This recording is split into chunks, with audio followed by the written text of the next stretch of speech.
Très bien, alors de Fanny, on t'aime bien, on va passer à Luana qu'on adore. Luana Belmondo. Vous nous faites découvrir quel produit des Pouilles, puisque vous nous aviez annoncé qu'aujourd'hui on allait dans les Pouilles, Luana. Et oui, on va dans cette belle région du sud de l'Italie. Alors, vous voyez où elle est, le talon de la botte, tout en bas. Voilà. Ici, on fait une cuisine dite casareccia, c'est-à-dire une cuisine maison, faite à base des produits locaux, des produits du terroir. Alors, vous savez, les Pouilles, c'est ici qu'on a la plus grande production des légumes. C'est-à-dire, c'est une terre très fertile et le climat avec la mer Méditerranée permet aux légumes de pousser. D'ailleurs, on l'appelle le potager de l'Italie. Alors, à part les légumes, justement, quels sont les produits de base que l'on retrouve dans les Pouilles ? Alors, l'huile d'olive de Pouilles est magnifique.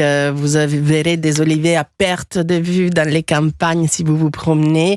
Mais le plus important, c'est la production du blé. Alors, à partir du blé, comme on sait, on fait des farines pour des pâtes. Les pâtes les plus connues dans les Pouilles, ce sont les orecchiette et i cavatelli. Et il y a une farine très ancienne que maintenant on commence aussi à trouver en France. Ça s'appelle Senatore Cappelli. Et vous pouvez aussi trouver des pâtes. Alors, elles ne sont pas données, mais c'est du blé vraiment ancien et c'est semoule de blé supérieur. Donc, les produits sont excellents. Après, avec le blé, on peut faire la remarquable la focaccia. Ça vous plaît ? On l'adore. C'est cette pizza blanche assez épaisse. Le pain d'Altamura. Alors, après la baguette, pour moi, c'est le meilleur pain du monde. Altamura. Ouais. Altamura, oui. Et c'est un pain rustique, une croûte bien dorée, craquante. La mie, elle est jaune, vraiment jaune.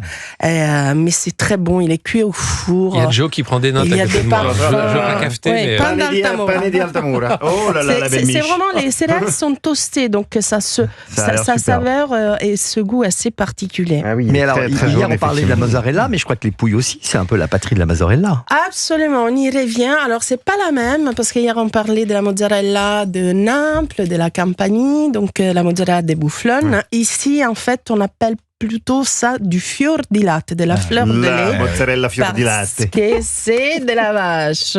J'ai faim, c'est un amateur. Donc le goût, il est un peu plus doux, plus laiteux. Je suis obligé de le retenir, là. Ça va.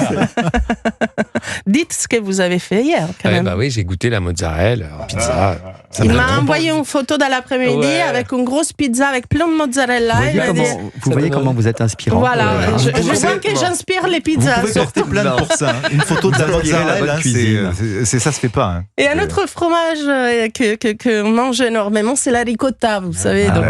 Faite à base. Trop sous-côté la ricotta. La ricotta, c'est très bon. Et là-bas, a un goût particulier très citronné, parce que les bêtes mangent des plantes un peu citronnées. Mais vous oubliez peut-être quelque chose, je crois, Luana. Ah oui, la meilleure, la burrata de Andria. Alors, c'est un fromage frais italien au lait de vache qui a un IGP. Elle se présente sous une forme d'une bourse arrondie. C'est à pâte filée, façonnée à la main, toujours, et fermée au sommet. Je crois que vous l'avez déjà goûté et vu.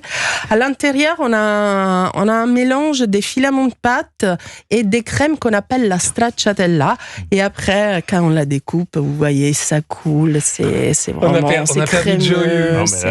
C'est très bon. C'est compliqué. Mais là, on est tous envoûtés. En plus, dit avec l'accent, c'est extraordinaire. J'ai un accent, moi. Que de voix dans ce studio. À peine. Luana, vous nous faites saliver comme d'habitude. Hein. Alors, quelle est la recette du jour ? Hyper simple. Là, on part vraiment sur une recette de saison. C'est les moules.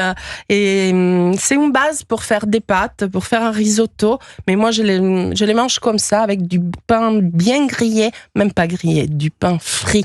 C'est horrible, je sais. Que je mets au fond de l'assiette. Que je mets au fond de l'assiette. En fait, dans une sauteuse, je fais revenir de l'ail avec des tiges d'herbe. Parce que souvent, on jette les tiges du persil, du basilic. Les tiges, on les garde. Si on les garde, on les fait sauter et après, on les enlève. Mais c'est comme la soupe avec les fans de carottes, c'est délicieux. Absolument. Voilà. Mais après, on les enlève parce qu'elles donnent un amertume quand même. Elles doivent juste donner un goût aromatique à l'huile. On rajoute des coups de tomates couper en 4 comme vous voulez. On poivre, on couvre, on laisse réduire. Donc ça devient vraiment une sauce pour les pâtes. Et là, on rajoute les moules et à feu vif. Donc elles vont s'ouvrir. Moi, je les mange comme ça. Je rajoute des herbes de nouveau, un peu d'huile d'olive. Après, vous pouvez faire des pâtes à côté et même cuire les pâtes à l'intérieur de la sauce. Dans la sauce. C'est risottata. Ça s'appelle les pasta risottata. Merci. L'ambiance dans le studio. Charles Douala, vous n'oubliez pas de revenir demain. On vous attend des Vivement dans le la club de cantine. l'équipe. Bien sûr, je Avec serai une là. nouvelle recette et de nouvelles On est idées très disciplinés. estivales. Demain, on va déguster aussi.